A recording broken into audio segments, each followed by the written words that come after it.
fight against evil. When Suzanne returned from the hospital with Marc, her mother had taken over the responsibility of taking care of the twins.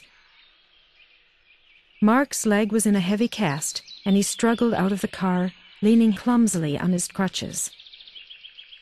Lisa and Karen had waited for them to get back. They wasted no time in revealing what had been going on with Buster in the baby carriage. Suzanne and Marc were both visibly shaken. But to the girls' dismay, they refused to believe there was an evil force behind it all. "It's not the first time a cat has jumped into a baby carriage," Suzanne said. "The cats mean no harm. They just want to nap in a nice warm spot. But of course it's dangerous, and I'll never leave the twins unsupervised outside again, that's for sure.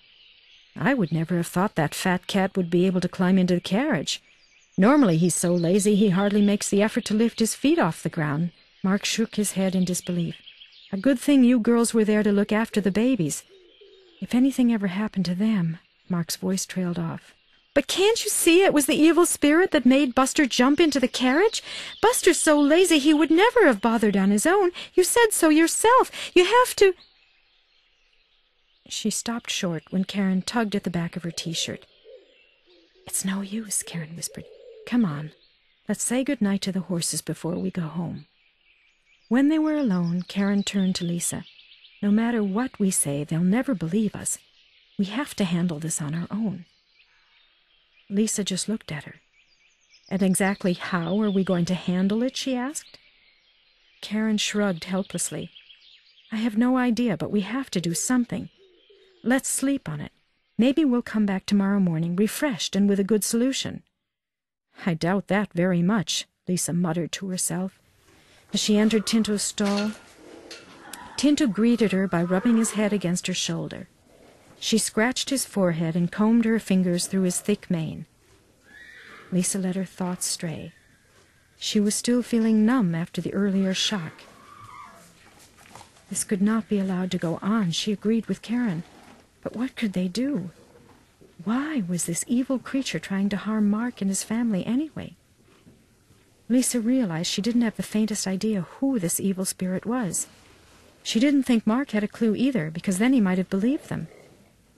But maybe his uncle had known it. Lisa's thoughts went back to the day the grumpy old man had chased her off his premises. What if he hadn't done it just to be spiteful? What if he knew there was something dangerous in the stable and wanted to make sure she stayed away from it? That would explain his reluctance to let Marc rent it. But why hadn't he just told Marc the truth? Maybe he'd been afraid that Marc wouldn't believe him. The more Lisa thought about this, the more convinced she was that she was on the right track. On the day that Andy Woods died, he had set up a meeting with Marc to talk with him about something important. Could he have sensed that the end was near, and therefore decided to tell Marc about the jar? It did not seem unlikely. And maybe the spirit wanted to stop old Mr. Woods from revealing the truth. Maybe the spirit had caused the old man's sudden and unexpected death. Lisa remembered having heard that his body was found just outside the stable door. If we only knew what happened that day. Who sealed the spirit inside the jar, and why? And how did they manage to lure the spirit into the jar? Lisa felt she was on to something.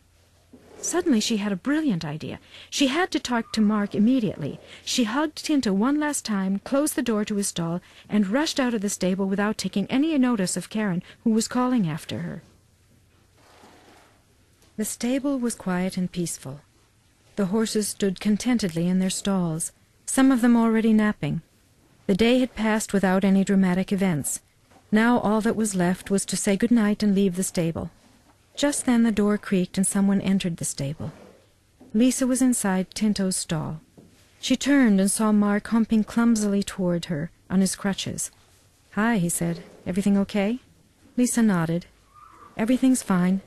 The horses are settled for the night, Adani too. He's eaten all his hay and—" Her voice trailed away. Marc moved a few steps closer to Adani's stall. He regarded the beautiful horse with an expression of pain that made Lisa feel sick to her stomach. Her heart began thumping fast in her rib cage. She could almost see the thoughts that were going through Marc's head. Seconds later, he said it out loud.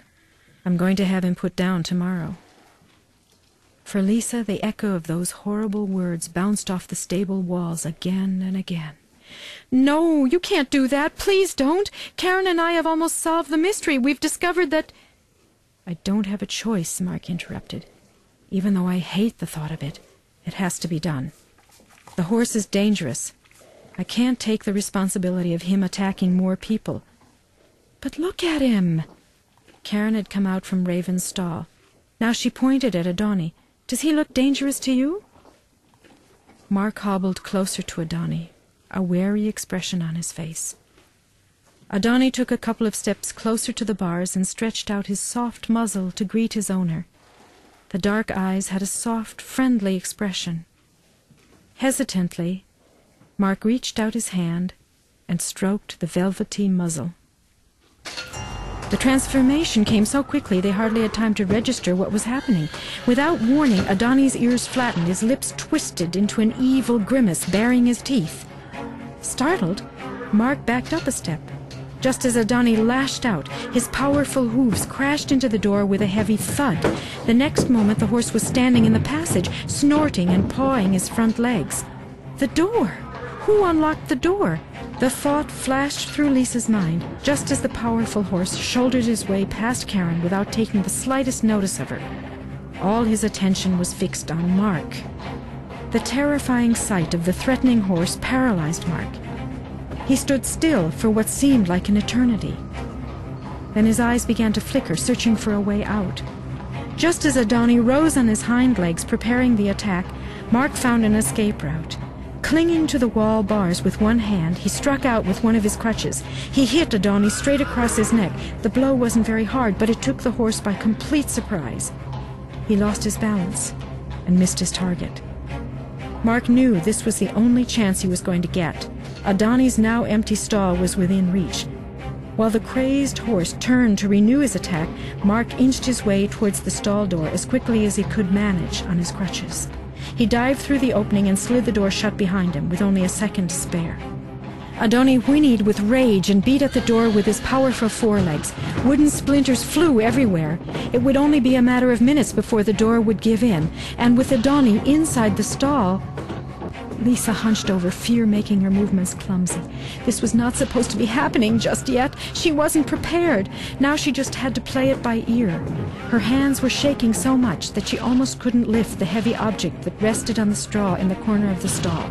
"Karen, help me!" she yelled desperately. Karen had kept a safe distance from Adani. Now she hurried to Tinto's stall. "Here, take this!" Lisa gasped. With Karen struggling to hold on to the heavy jar that Lisa had thrust into her hands, Lisa fumbled in her jeans pocket and pulled out a dirty, crumpled piece of paper. A thunderous noise made them both jump. Adani had made a huge crack in the stall door. Now it would only be a matter of seconds. Lisa tried to read the words on the paper, but the letters danced before her eyes and didn't make any sense. She shook her head in an attempt to clear her vision. Then she took a deep breath and opened her mouth to speak. No sound came out. Lisa felt dizzy and sick to her stomach. This wasn't going to work. She made an effort to pull herself together. If she let panic rule her now, Marc would be killed.